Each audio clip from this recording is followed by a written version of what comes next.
Okay, today we will talk about the breaking bad news. I'm Dr. Sarah. I have this YouTube channel to help candidate to pass OSCE exam, MRCGP South Asia. We can divide breaking bad news modules for three parts: part A, part B, part 3. In part A or part 8, it's like data gathering or history of present illness to know the hidden agenda of this conversation. I start to ask patient about I'm Dr. Sarah, how can I help you? I need to ask you more question, and here it's very important to ask about the eyes here, not as usual with the other conversation. The eyes is complete. You should start eyes here. Do you have any idea about this report? Do you have what do you expect from me? Do you have any worry or particular worry regarding this result? Because here we are talk about the breaking bad news. You cannot start or make a decision. This is breaking bad news without evidence.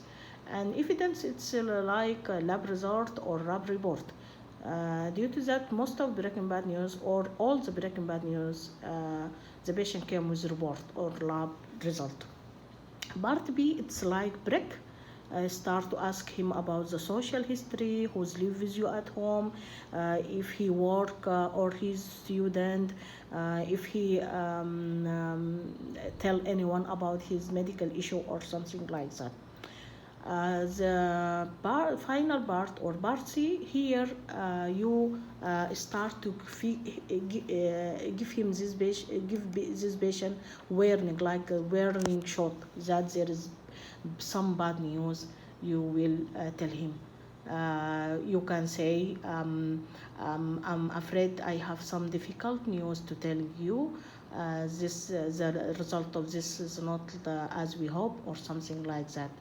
And you can tell him مثلا the lab report or this result of biopsy show us that you have like cancer in your colon or or nasty disease in your colon or something like this, and stop. Here in this stage, you just look to response of the patient, let him react. If he crying, if he anger, if he just sign, just stay silent for a second to give him chance to react or respond to this bad news. And he